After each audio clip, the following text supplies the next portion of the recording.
Folks, it is sad to say, but the real estate market brings about all kinds. We're going to talk about the unfortunate situation that Beth found herself in with one of her buyers. There was actually a fake seller. Yes, somebody was trying to scam buyers, get earnest money, get money at closing, all of that, and they didn't actually own the property. We will get the details on that. And of course, we've got to talk about what is going on today in the market. She has an active listing. She does it differently. So we'll find out what's going on. Are there lots of demand, lots of days on market? But Beth, let's talk about this fake seller. I mean, you've been doing this a long time. This is the first time in 20 plus years that I've ever had a fake seller. I've had fake buyers plenty. It's easy. I think it's easier to pretend to be a fake buyer than to pretend to be a fake seller. True. But there is something, it's so prevalent now that our MLS put out a release to agents about how to spot this scam. And I know it's happening nationwide. I've heard stories of it nationwide. And it's been on my radar as a listing agent for a while, but I will no longer assume that when somebody takes a listing that seller has been vetted necessarily, because that was not the case here. So this was a listed property by a reputable agent and company. I believe that she was just duped, just like a lot of people are, into thinking that this was a real seller, but it wasn't. And thankfully the processes and checks and balances sorted it out. But we can talk a little bit about what buyers need to do to be aware of that, especially if people are hunting off market. You might get calls from somebody pretending to be a seller of a property that they are not the owner. It tends to be most likely with vacant land listings. I'm seeing it about 95% of the time. The stories I hear are about vacant land. And this was a vacant land listing that my buyer wished to purchase. Okay. So, so there is a caveat, right? So vacant land versus a structure. Yes. And I've thought about why vacant land. And I think it's easier to pretend to be somebody who owns vacant land, because if there's somebody living there, it's very easy to know if the house is for sale or not. If somebody's going to knock on the door, somebody's going to you drive by. I mean, maybe if it's a clearly abandoned property, but these people are not from the area and they've never seen the property or stepped foot on it. So they don't know anything about whether it's abandoned or if somebody's coming and going or not, but a lot less likely to be occupied in any way, shape, or form, or even visited if it's a vacant land parcel. And so that's why that's the most common. I think that's the reason why they're targeting this. That makes sense to me. So I just want to make sure I understand the story, right? So again, some schmuck criminal reached out to a local real estate agent that is licensed, said, hey, I own quarter acre, blah, blah, blah, just dirt. They take their word for it. They fill out a listing agreement. That listing agreement makes it in the MLS. Because it's now out there as supply, it can generate purchase agreements or offers. Yep. You represented a buyer. Some number was agreed upon. At that point in the cycle, nobody's really double checked anything, right? Because we haven't opened escrow yet. Is that fair? That's the other thing, is title hadn't been ordered yet. Escrow hadn't been opened. Nothing had been vetted. I learned later. And one of the things that seems to be a common thread here is they're out of the area, often out of the seller purports to be out of the area or out of the country, and they can't meet in person for whatever reason. They're unable to meet in person. Okay. And we've had it before. Sometimes legitimate buyers and sellers can't meet in person. Another thing is they'll put it out there at a good price, and they'll often indicate they have a family emergency or something. In this case, they said they needed surgery, and they needed like in the listing. Or in the details? No, not in the listing. This was just what the listing agent said that she was told, that they were motivated to sell quickly because they had a family emergency or he needed surgery or something like that. So they're trying to create urgency in the buyer, so maybe there's less checks and balances. Yes, and they accepted our offer, which was disrespectful, and they accepted it with. And I was about to go, yay, disrespectful, but then Anyway, they took it. They didn't ask any questions. And, the other thing too is that it's often a cash sale with vacant land too. So there's no bank to get involved with vetting anything. And so how it ended up being caught, we had a fast closing too. I think it was 7 to 10 days, something like that. Yep. Buyers had submitted earnest money, but it goes to escrow. This is why you want to, even when you're doing things off market, don't deal directly with a seller. Never send a seller money directly. It's a scam if they ask you to do that. Never, ever, ever. Never, ever, ever, Like ever. never, ever. And so in this case, we send it to the escrow company, the title and escrow company, and they hold it in a trust account. And this is not their first rodeo, right? So they reached out to the seller to get information. And the seller they asked for 2 forms of identification. The seller provided some Canadian driver's licenses because they said they were living in Toronto or something. And then here's another red flag. Now, this is not necessarily in itself a red flag, but the tax record showed that they had an address in Virginia. And then now they're in Toronto. People move, it happens. People often don't update their tax billing address, et cetera. So that in itself, but it's consistent with the pattern. Right. And so it's another red flag. Yeah. And the escrow company, they ran the number through their database and it popped up as invalid number. And then all alarms are going off at that point. So just to be clear, invalid number meaning the California or the Canadian driver's license? Correct. The Canadian driver's license was invalid. Fraud. Yes. Ooh. And then here's another thing too. They try to go around you having the escrow company's notary do the paperwork. They said to send it to us because that's where they get it. They get a crooked notary to stamp that or a fake notary to stamp it. Yeah, because otherwise, if we send a notary out there, they have to verify the person's identity. And that's where this really broke apart, was like, no, we're not sending it for a third party. And they're like, we have to go. We're going to Vietnam in a week. And like, what? I thought you were going in for surgery. Just like, they house urgency and people get angry and pushy about, we got to close, and trying to pressure people into sending the money and closing the deal. And I've heard stories where this has actually been successful. Yeah. And I heard one story, I think it was in Long Island, New York, where it was a childhood property that people had owned for 40 years and they were going to build a home someday. And then they went back to visit and somebody had built a house on that property. Wow. So this is another reason why you always want to have title insurance too. Like that's going to be a big title insurance claim. Yeah. Yeah. To say the least of it. Yeah. One of the things that's very important is title insurance.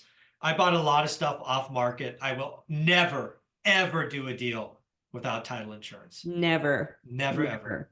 Yeah. It's rarely needed, but those times when it is, it's huge.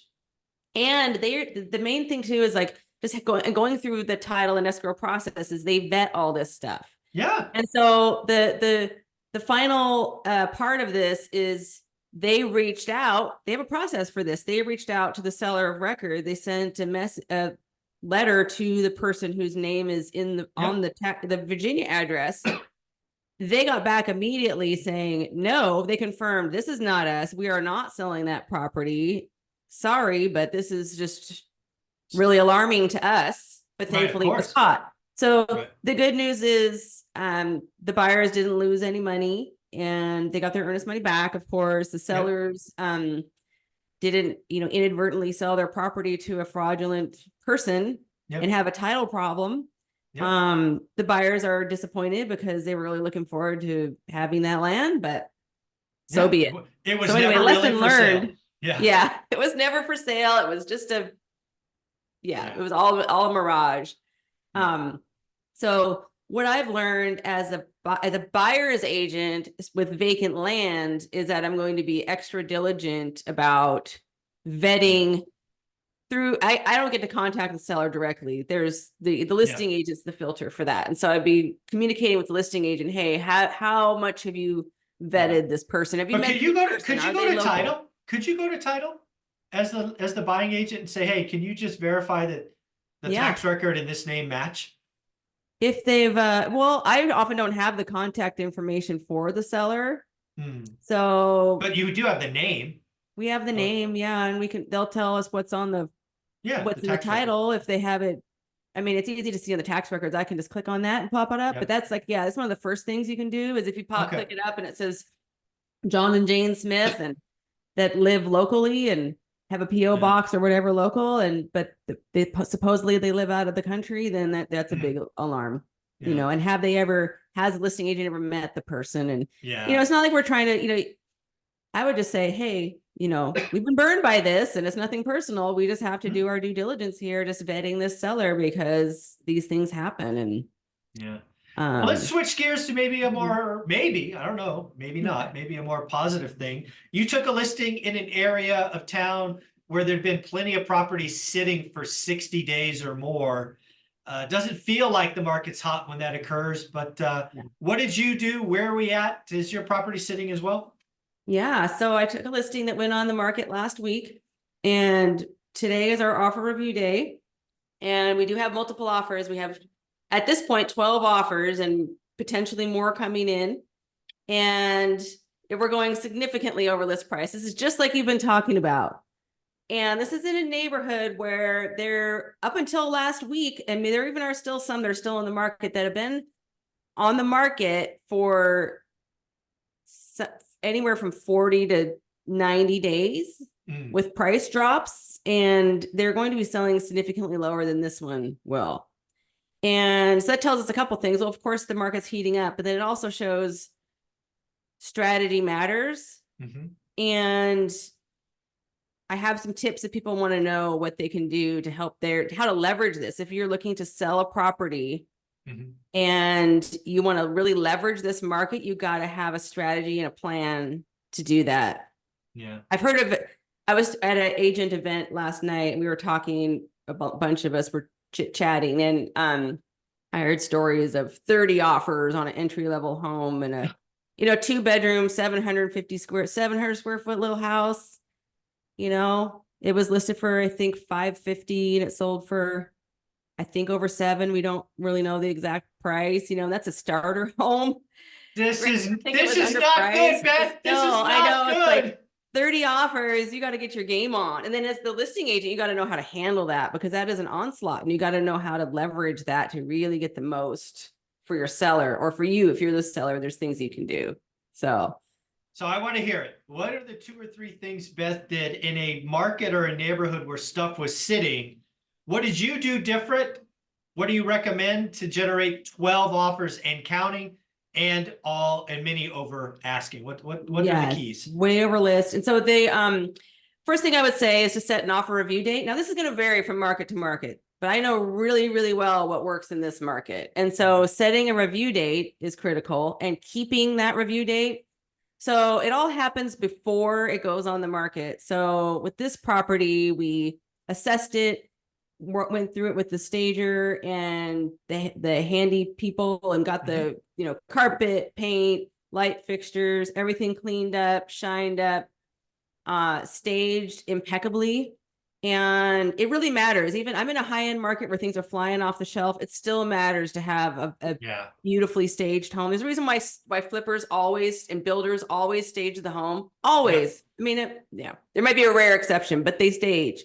And the reason why is because it increases your return on investment. And not what I call a garage stage, where I just go in my garage and see what I got a table and a sofa, and I'm going to throw this in there and it's staged. That's not staging. So staging is something where it's a curated experience almost for the buyer, tailored to that buyer of that home and what's going to matter to them about that home, and draw the eye away from things that maybe are negatives and draw them toward the things that are positives. Frame the photos, because you're almost creating a work of art there that people are looking at it online to decide if they want to come out. It raises the perceived value. If something's poorly staged or empty, it's not going to have that connection, and that perceived value can drop. So, and the other thing I would say is you need to make sure it's not underpriced or overpriced. So now, granted, if it's going to be a bidding war, people might say, well, what's the difference if you can just underprice it? I think that's risky. I've never, ever can ever give a guarantee of multiple offers. It's never a given. Something can happen. You never know. Right. And if somebody receives my seller receives one offer at list price, I want to make sure they're happy with that. And so the key is to really price it right on, based on comparable comps.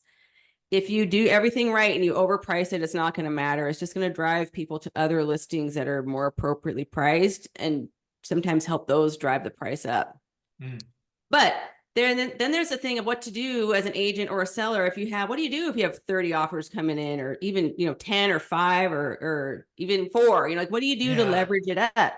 Okay. And so part of what we do is we put together an offer guide, for example, with tips where we have everything up front. Like here's an inspection report, here's a title report, here's all the disclosures, here's some things that the seller needs. If you're writing an offer, please sure to include these things. And here's how the process is going to work on the review day. I've submitted offers on competitive houses and never known if I was the only offer or one of 20. I literally never got any response on any of my questions. And so it was a bit of a lost opportunity because we could have made our offer better if we had been given the chance. And that is one of the most important things, is give buyers the chance to improve their offer if they want to. Right. And it's always like, hey, if they want to, great. If they don't, I understand. But it's just, and they appreciate it and their agents really appreciate it. So I have it laid out where I say all offers to me by 9 a.m. I'll have an update for you all by midday with some general points about how many offers we have and a general idea of where you stand. We're not giving away anything confidential. Sellers are on board with this plan. But then you will have a chance to update your offer and improve it if you wish to do so. And if you don't, that's fine. At least they know. For some people, it's just a Right. relief to know, oh, I did my best. Time to move on. I'm out. Yep. It is what it is. It stands where it stands. It's fine. I respect that. But some people are going to come back with more.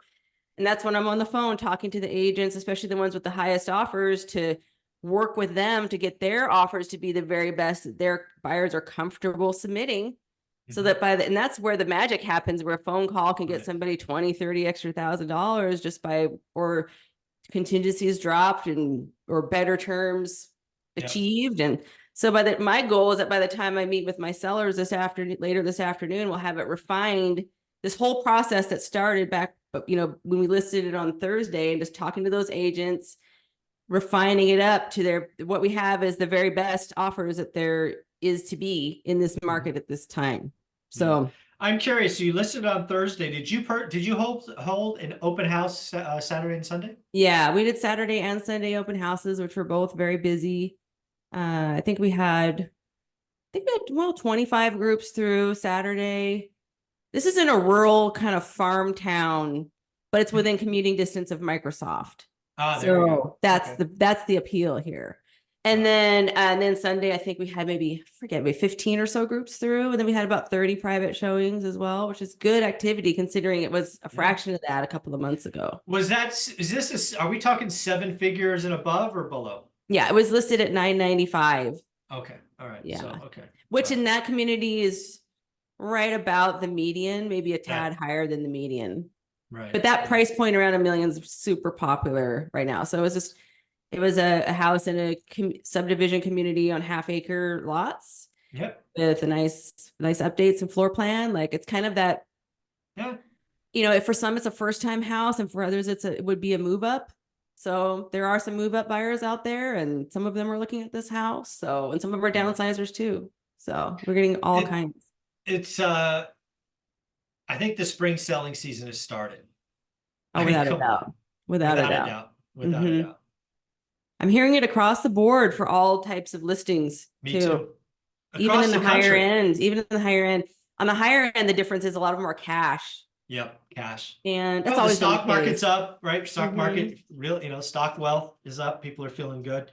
Yeah. It's and of course we still have the Fed. We even have Elizabeth Warren begging for interest rate cuts. So I heard about that. I just don't get it. If we lower rates, I don't think that's going to help anything. Well, it helps sellers. It helps sellers get some more money, I guess. I know. Yeah. Those few that are selling, but I don't know that it's going to bring more inventory to help buyers. Not at the margin. No. And it is true. There could be more inventory that's still getting ready to come on the market in February and March. I haven't seen it. That's a good point. Because you always, I believe you talked about, right? Your spring selling season starts when it rolls over into January. And I think you said last week, I don't want to put words in your mouth, but you always said usually the third week is when the supply comes. Yeah. We're now past the third week. Where's the supply? I'm still waiting. Oh no. This is like a deja vu from last year. Was the same thing. Oh gosh. Had this we're waiting, we're twiddling our thumbs and haven't seen it. There's a few come on here and there. So supply is not there and demand's up. I mean, demand's up what, 500% from November, December. I don't know. It's up crazy. It feels like it. Yeah. So, and even a couple of months ago where we get maybe one offer, sometimes none, to two offers, you know, it's been very dramatic, the swing, but that's often how it works. And it always seems to happen in January. And we veteran agents have seen it over and over again. We try to prep people for it, but it's hard for people to believe what hasn't happened yet, because maybe it won't happen this time, but then it does. Well, I didn't plan to go here, but I'm going to go here anyway. You remember 2021, right? Just how yes, of course. crazy that was. Compare that to now. Like, we'll do different, like inventory was lower back then, I'm guessing. It was lower. Okay. Record low. Record low. Yeah. We had 0.5 months of inventory in King County, Washington, and Seattle area. Yeah. So imagine that. That's pretty low. That's pretty low. What are you today, roughly? Like 1.5? Oh, we're about 1.2, the last numbers that came out, 1.2 months. So yeah, it's better than that, but not by much. It's double. It's twice as good. Yeah. And in my area of East King County, it's about 0.6. So yeah. This is my fear. Is the supply doesn't show up. Demand does what it's already doing or gets worse. We could go right back to 0.5 or worse. It might get nutty. Which is going to be really interesting. But you know, that there's ways to win in every market. And what I would tell people that are feeling discouraged out there is be patient and be vigilant. And I haven't had a buyer that was really motivated and wanted to buy a house not be able to buy one. They've always been able to do it if they've been able to pivot and adjust as needed. If they're not, then there's nothing can be done. The other thing I would say too is if you're able to find people through word of mouth that are looking to sell, if you can get something before it goes on the market, somebody's getting ready to list their house. Network. Yeah. Even in your Facebook groups, there's people posting on there, I'm getting ready to buy in such and such area. Who knows of something? I know it's on the market. Who knows of something that's not on the market? And beware, the realtors will come, the stampede of realtors will come flying out of nowhere. So watch out for that. Maybe tell them I've got an agent or something, you know, just to keep them at bay. But yeah, you will sometimes get some advance notice. And you know, like I was talking to somebody last night who said they were able to get, they were an agent, and they were networking with other agents, and they heard about something coming on. They got their buyer in and snagged it for a good it was a win-win price, and they got it before it went on the market. Didn't have to do all the bidding war shenanigans. Well, it's amazing to watch you work. You are the top 1% for a reason. If somebody in our network wanted to reach out to you to get a referral, how would they do that? Yeah, if somebody wants to reach out to me, I'd love to connect. I'm at bethtraversogroup.com is the easiest way to find me. Awesome. Thank you so much. All right. Thank you.